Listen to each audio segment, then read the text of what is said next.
Hi guys, what's going on? This is Namkraft and welcome to yet another season of Starcraft English commentary. We'll continue on with the DPL series, guaranteed games to be epic. Today we're going to be having a very nice high-stake games between two very old and renowned players, Flash versus Jaedong. The old rivalry will get completely demonstrated here to us. And let's see if in 2025 Flash has got what it takes to defeat Jaedong, who has been doing rather well in KCM and in League Cups and stuff like that. So let's see how these guys gonna be playing here. And the stakes are high because this is part of the ace match in their respective team. So whoever wins this game will win it for his entire team. So let's hope for some nice games ahead of us here. And what are we seeing on this map? It looks like the map is going to be Dominator, and Flash is going to be located at the bottom left corner of the screen. This is around the 7 o'clock position, and Jaedong is at the top left of the screen in the 10 o'clock position. I'm sorry, I'm just gonna quickly update this the score banner there because I don't think the positioning is correct. Anyways, it should be updated now. So we're gonna be looking at this game here. Flash expanding towards the bottom side of Metropolis. By the way, Metropolis, once again, let's just quickly show you what it looks like. This is what Metropolis looks like, and this is the win rate for Terran players. No, it's not correct. This is the win rate for Zerg players on Metropolis against Terran. So Metropolis is 48% win rate for Zerg. So it's one of the nicer maps here, and let's see how Jaedong's going to be performing. Looks like Flash has gone for a oh my god, did he go for 14 CC? I think he did go for 14 CC, that's right. And as for Jaedong, he has scouted with his drone to follow up here, but I believe he went for hatchery first. So it is Flash who's going to be advantage in these scenarios. But anyhow, let's see how the two players will be performing here. Now the barracks goes down. If Jaedong's spawning pool was a little bit faster, he would be able to do a lot of damages, but his spawning pool was a little bit delayed. So that is not going to be helping him out so much. So anyways, maybe just going to quickly show you the ELO stats this week as to see who is doing what in Broodwar, because I think it might be very kind of relevant. So here the top 10 players in Broodwar. As you can see, Flash is up there at number 6 and Jaedong is up there at number 9. 1328 is for Jaedong and Flash is 1343. So very high rating for both of these players. And who are the gold winners in ASL? Flash is number 1 with 4 golds, 1 silver and 2 bronzes. Jaedong is not among these names. He is actually not a gold medalist of ASLs. Anyways, the Zergling's going to be coming out now. That's going to be 6 Zerling. SVs is buying a lot of time, but now it's going to be 8 Zerlings. But I think Flash possibly has got enough to cover. Looks like he needs to start to wall himself up now. Looks like this drone is being very annoying. Where the first Marine? There it is. The first Marine should pop any moment now, and he's gonna try to cover here. 8 Zerlings from Jaedong will start to attack across the map, and he needs to win outright Jaedong, because if he loses and Flash's economic advantage could be so good. SV's gotta have me pulled back. Looks like the SV is getting repaired furiously, and Zerlings could not penetrate that SV. Is still alive. The next round of SV is coming through. He's attacking not the correct SV, and I guess Flash has got the perfect build here behind this. We are going to be layer coming up, but this is so late from Jaedong. As for Flash, he's going to be going for factory after his gas is being mined correctly. The Spire is coming up. Of course, the Spire could still be a little bit fast, but I think before that, Jaedong's going to press forward with his Marines and destroy, Flash is going to press forward with his Marine forces and destroy Jaedong's front door. I believe that is going to be the eventuality for this game.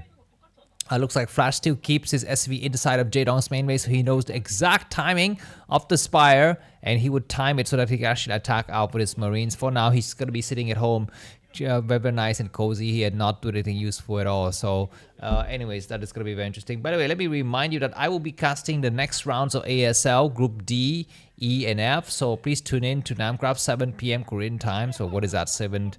I don't know, maybe 4 p.m. or 4 a.m. or 5 a.m. American time. So when you by the time you wake up, I hope I would have those videos ready for you. But I will be traveling for a while, so I hope it's all right. Maybe I will find some time to cast in my hotel room. Okay, this Overlord, where is it going? It's gonna back up now. We're gonna be having some vultures. Zerglings possibly could be hiding out here and let the vulture kind of move past. And double factory is interesting. I guess it's gonna be massive Goliath. I think Massive Goliath is possibly the build Flash is going to be going for. But for now, he's going to be going for double vultures. So Zerg need to run away now. They're going to try to surround. Looks like Flash has got his vultures surrounded. Marines need to support. The Zerglings get inside, and one vulture has fallen. The second vulture might fall as well. He's going to try to hide on this high ground. Zerglings will try to go inside and go for some SCVs on the gas and start to surround the vultures, but not successfully so. He's going to try to attack the turret. The turret has been cancelled. These Zerglings are going to try to get some SCVs. One SCV down is not bad. The second Zergling, two remaining Zerglings will kind of go out there. By the way, keep in mind that on Metropolis, the Mutualists will kind of have to attack the expansion first before going inside the main. I guess I can take a detour, but let's see. It looks like the Mutualists will be arriving very soon. We have 4 mutas. The turrets have already been finished at the expansion very, very early. Looks like the Mutualists going to dive in. They get 1 SCV, but looks like the 2 turrets have completed. Inside of Flash's main, there's already 2 turrets, and the first Goliaths have been shown. So I guess Jaedong, we need to find another opening somewhere in the middle of the map here. His economy is not good. Flash 49 supply, Jaedong 40. We have a vulture coming out in the middle of the map. This is a nice idea for Flash to find some openings, and looks like Jaedong knows about it. He will cash his vulture, and he gets the vulture destroyed. Nicely done. So no more vulture husbands because Flash has made 2 vultures, and now both of them are destroyed. So Jaedong could be very confident about not making a sunken at his front door. He's getting ready to expand as well to this, inner 230 position there. There's Mitchell's going to try to go in. The Goliaths are looking very, very strong. We had a slight lag in the game. The Mitchell's going to try to dive in there. Where are they going exactly? They're going to try to hit the Goliaths. SCVs are coming out to repair the turrets and the last splits. 1 Goliath down, 2 Goliaths down, but now the Mutuals are so damaged. They have to back up a little bit, and Flash was very careful to keep some of the SCVs already hugging the turret in case the Mutuals decide to dive in here. Where's the third base here for Jaedong? We're not seeing it. Jaedong is not doing so good with his economy. He's got very few drones in the expansion. In the main, he's got a few more drones, but they're going to make damage. That was done by Flash due to the 14cc was so great. And this is something that I think we've seen that Soki often does. He doesn't go for 12 hatchery or 12 pool. He likes to go 9 pool for this precise reason. He want to get an economic lead, and not an economic lead, but at least apply a bit of militaristic pressure in the case that opponents like Flash go for 14cc. Anyways, the Mutuals are doing some good shots, but it's possibly not enough here. This refinery, though, could possibly fall. We're going to be having 4 Goliaths down here. SCVs are trying to repair the Goliath. 1 Goliath was sniped. More SCVs need to repair the other Goliaths, but now only 2 Goliaths remaining, and Jaedong is going to back up. We still don't see any signs of a third base for Jaedong, and now Flash is up to 4 factories. The SCV is still going inside and checking the base. I mean, what the hell? How do you allow this constant scouting from the enemy? He knows exactly what is his decision. He doesn't see a third hatchery, so I could suspect that there's a third hatchery somewhere on this map. But we shall see here. Some Hydras are coming out on the map. Of course, Hydras without lurkers will not be useful. It looks like 2 bunkers have been made. Behind it, we're going to be having Marines. Goliaths are dancing and hugging each other around. There's going to be some tanks coming out, so I guess Jaedong will need to do something magical here to make it happen. It's going to try to dive on the high ground and get some SCV snipe, but looks like not successful so far. No signs of third base whatsoever. Jaedong is going to be just completely all in here. If anyone who is aggressive and could play with very, very low economy, it is going to be Jaedong. But of course, Flash, very, very cunning player. And now, I guess it's just going to be some waiting time. He has Flash just built up large enough forces. He's going to try to come out later. During this time, Jaedong has taken the base at the 12 o'clock position. I'm not so sure he can hold it. And look at the supply differential is so large. The supply differential is ridiculously high, 81 to 40. Flash has got about double the supply of the enemy. The Beach is actually abusing the map nicely here because this Metropolis, you can see there's this kind of space behind Flash's main base, and this is where the Mutuals can come in, attack, and come back out. It would take a long time for the Goliaths to kind of get back there and defend. So, I mean, Jaedong has done the right thing to go for fast Mutuals here, but now his Mutuals count is very, very low. And he switched into Hydras already, and I feel like this is possibly not the right idea. I feel like during this kind of scenario, a player like Soki might be going for Burrow Zergling and just switching and just completely sticking with Mutas, not even going to Hydras, because Mutas are a lot more nimble and mobile in these spawning positions. But anyways, looks like this overlord will fall, and looks like Jaedong has seen the movement of Flash's troops here. Is Flash thinking of expanding? He's moving to this area, which looks like he is going to be expanding and going to make a third command center instead. This is very, very interesting. Flash, I think, could just easily move out there and destroy Jaedong, but instead he's going to expand, and that is also the sign for Jaedong to start to make additional hatcheries and drone up a little bit here.